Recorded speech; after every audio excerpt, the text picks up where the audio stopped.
Party पहुंचे प्रदेश के पूर्व कैबिनेट मंत्री अंतर सिंह आर्य ने विपक्ष पर निशाना साधा। कहा, विपक्ष के पास कोई मुद्दा नहीं, किसानों को भ्रमित कर रहे पार्टी। मध्य प्रदेश सरकार के पूर्व कैबिनेट मंत्री अंतर सिंह आर्य नए 3 कृषि कानूनों को लेकर लगातार 1 माह से दिल्ली के सिद्धू बॉर्डर पर किसानों के चल रहे प्रदर्शन को लेकर विपक्ष पर निशाना साधा। कहा, हमारे पास देश की सरकार किसानों के हित के लिए जो 3 बिल पास किए वो जनता व देश प्रदेश राष्ट्र के हित में है। इसमें कहीं से कहीं तक किसानों को कोई तकलीफ नहीं होगी। आने वाले समय में किसानों की आय को 2022 तक दुगनी करने का प्रधानमंत्री नरेंद्र मोदी का प्लान है। इन्हें गिने कुछ हरियाणा, पंजाब और यूपी के कुछ हिस्से के लोग वहां प्रदर्शन कर रहे हैं, वहीं उनके समर्थन में प्रदेशों के लोग प्रदर्शन में समर्थन कर रहे हैं। ये फालतू की बात है। ये विपक्ष के पास कोई मुद्दा नहीं है।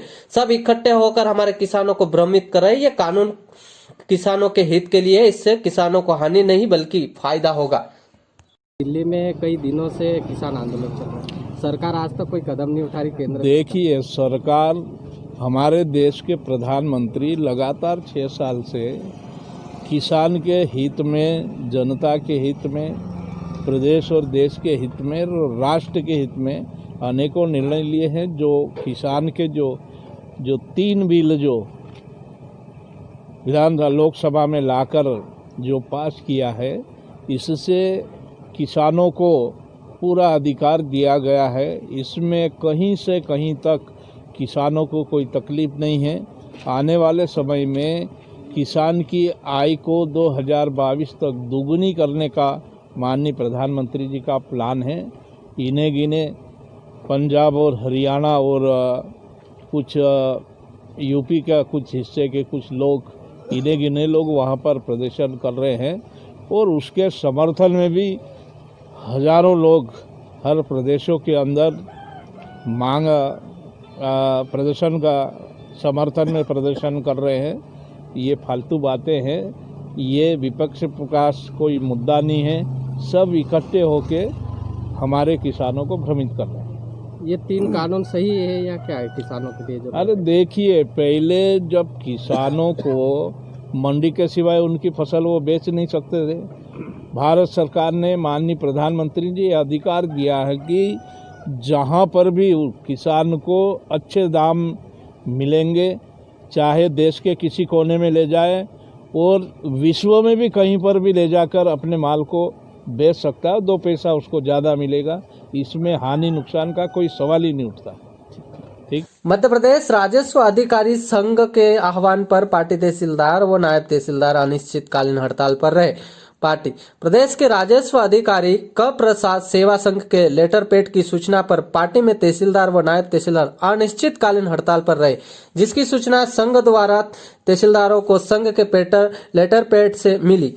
इनकी 2 सूत्र मांगों का निराकरण नहीं होता है। जब तक नहीं होगा तब तक तहसीलदार व नायब तहसीलदार अनिश्चितकालीन हड़ताल पर रहेंगे। इसी आह्वान पर पार्टी तहसील में तहसीलदार व नायब तहसीलदार 2 दिन से अनिश्चितकाल हड़ताल पर रहे, जिससे तहसील में कई काम प्रभावित हुए।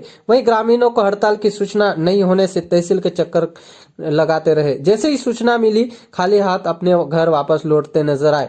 मध्य प्रदेश राजस्व अधिकारी संघ की पहली मांग तहसील उचेहरा जिला सतना में नायब तहसीलदार शैलेंद्र बिहारी शर्मा के ऊपर जानलेवा हमला करने वाले आरोपी को अविलंब गिरफ्तार किया जाए। वहीं दूसरी मांग तहसील कोतमा जिला में अनुग्रह अधिकारी तहसीलदार तहसील के कर्मचारियों के साथ अभद्र व्यवहार करने वाले और कानून को तोड़ने वाले अभिभाषक रमेश गुप्ता पर प्राथमिकी दर्ज कराई जाने वो उनका लाइसेंस निरस्त है कि मध्य प्रदेश बार और काउंसिल जबलपुर को पत्र लिखे जाने के संबंध में ध्यान आकर्षित किया जाएगा।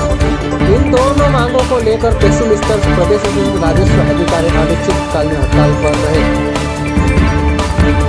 जनपद पंचायत पार्टी में कलेक्टर के निर्देशन में आज से शुरू हुई कलेक्टर जन सुनवाई। पहले ही दिन एक भी नहीं आया आवेदन। पार्टी आम लोगों की समस्या को सुनने व उसका त्वरित निराकरण करने के उद्देश्य से कलेक्टर जन सुनवाई प्रारंभ की गई थी, लेकिन कोरोना काल के चलते कई महीनों से यह बंद पड़ी थी। लेकिन इन दिनों शासन की गाइडलाइंस का पालन करते हुए पुनः कलेक्टर जन सुनवाई प्रारंभ की गई, जिसका आज पहला ही दिन था। 11 बजे से शुरू हुई जन सुनवाई में एक भी आवेदन नहीं आया। इस दौरान संबंधित विभाग के अधिकारी जरूर मौजूद रहे। अयोध्या में रामलला जन्मभूमि तीर्थ क्षेत्र में भव्य मंदिर निर्माण को लेकर जन जागरण के लिए पार्टी में रखी बैठक। पार्टी अयोध्या में रामलला मंदिर निर्माण के लिए निर्मित जन जागरण हेतु पार्टी नगर में आगामी कार्यक्रम को लेकर बैठक हुई। बैठक में मंदिर निर्माण को लेकर जन जागरण भाव जागरण कैसे हो, इस विषय पर समाजजनों से चर्चा हुई।